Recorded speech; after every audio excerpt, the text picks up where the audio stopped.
Hello everyone, it's me, Antolit Scalica, one of the GIGOS co-owners as well as TGS BLC leaders. Today guys ay gusto ko lang pong i-share sa inyo kung paano po kami nagko-collect ng tinatawag po na Progress GCO. Actually, ang Progress GCO, ito po ay isang kind po ng cryptocurrency dito po kay GIGOS na kung saan good news, napakalapit na po itong dalhin po sa ICO or tinatawag po na Initial Cryptocurrency Offering o yung stock market. Kaya panoorin mo kung paano ko po ito gagawin. Excited ka na ba? I-share ko na sa'yo kung paano ko ito gagawin. Alright, so this is my online account or back office dito kay GIGOS. As you can see guys, ay very legit talaga ang ating company. And meron po tayong website na kung saan meron po talaga tayong account na binubuksan para makikita po natin yung ating investment dito, yung paper asset natin which is yung shares natin sa company and also the digital assets.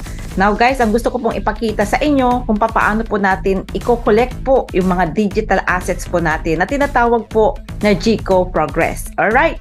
So paano ba natin makikita yon? I-click lang po natin dito po sa my left side yung System Transformator. Okay? So ito po yan. Alright. So ito po yan. Alright. So ngayon, ang gagawin lang po natin, open lang po natin ito. And then, i-direct po tayo kung saan po yung tinatawag po na ating System Transformator. Okay? Wait lang po natin. Alright. And then, i-collect po natin pa isa-isa. So, ito po yung tinatawag po na collectible UTT. Alright? Kind of tinatawag po na NFT. So, i-open po natin kung saan po meron tayong mga UTT. Alright? So, dito po sa yellow collection, meron po tayong isa dito. I-click lang po natin yung naka-highlight. Alright? And then, yan, makikita na po natin yung naka-farm. Ibig po sabihin, yung naka-farm po na to, everyday kumikita po tayo ng passive income. Alright? Sabi po rito na 0.8 GCO per day. Biruin mo yan yung kinikita natin everyday sa isang UTT lang po yan. Okay? So, ang gagawin ko lang po, just collect. Alright. Pagka-collect ko po, click OK, and then next po natin yung red collection. Okay, so hanapin lang po natin yung naka-highlight and then i-collect din po natin. Ito naman po ay meron pong 7.7 kasi po per day po nito is 0.7 GCO. Take note, ito po yung tinatawag po na Progress GCO. Iba po yung sinasabi po na tinatawag po na standard GCO. Okay, itong Progress GCO, ito po yung uulitin ko, yung exchange po natin. Alright, sa tinatawag po na GR ng company. Ito po yung kumbaga napakamahal na digital asset ng company or cryptocurrency ng company. Alright, tapos na po tayo sa red. Dito naman po tayo sa may green. Alright, sa green po naman na collection, all the way down, may dalawa po daw tayo. Open lang po natin yan. Okay, so ito po, hindi pa po siya ayan, so try po natin itong isa. I think yun po yung mga bago lang po na hindi ko pa siya na-activate yung farming. But soon, I will activate po yan. So ito po, i-collect lang po natin. After ma-collect po natin, makik yung collect. And then back lang po tayo sa green. Pababa po tayo, may isa po dito. Check lang din natin kung ito ba yung, yan, ito po yung ibig ko sabihin, ito po yung naka-farm. Naka-activate po yung farming niya. Alright?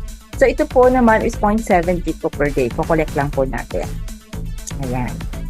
So, click lang po natin. And then now, let's go to our purple collections. Okay? So, dito po, may isa po tayo dito. I'm not sure kung hindi pa po. So, mga bago ko po kasi nabili ito. So, hindi ko pa po siya na-activate. And soon, we'll activate of that. Okay? So, yun lang po yung ating ginawa. So, now, mag-show up na po ito sa ating Ghost Wallet. Okay? So, open na po natin yung Ghost Wallet po natin. Okay? Wait po natin. And then, andito na po yung tinatawag po nating GCO coin, which is ito po yung Progress. Okay? Progress GCO. And then po yan. So now, gusto ko rin pong ituro sa inyo kung paano na rin po natin i-open siya and then ika-fund po natin siya. Kumbaga is i-exchange po natin sa GRDAO. Okay? So paano ba natin gagawin yan?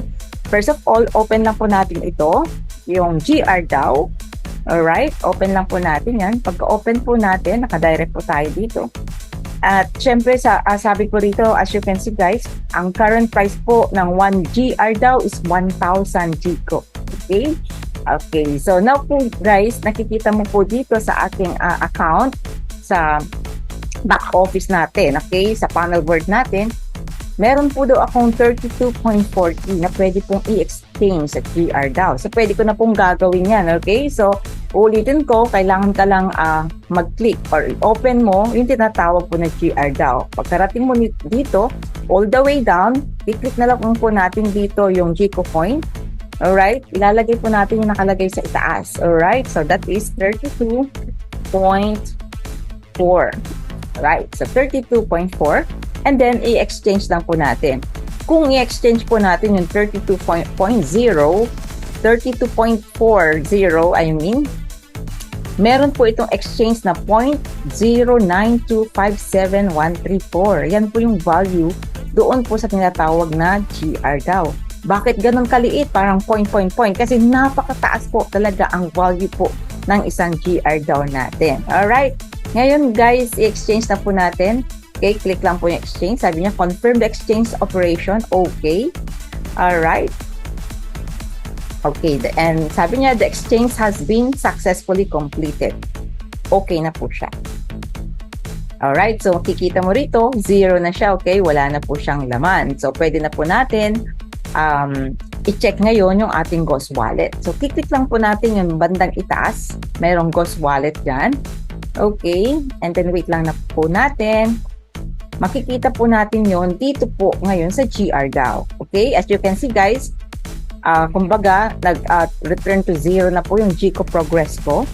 Now, nadagdagan naman po yung GR daw ko, naging 110 na po siya. Thank you. Alright, so, ganun lang po kasimple yung ating pag-collect po ng cryptocurrency. Kaya, sa mga gusto pong malaman, gusto pong pag-aralan kung paano po tayo kumita ng passive income dito po sa cryptocurrency ng company ni GIG, at kung gusto mo rin mag-collect na ngayon habang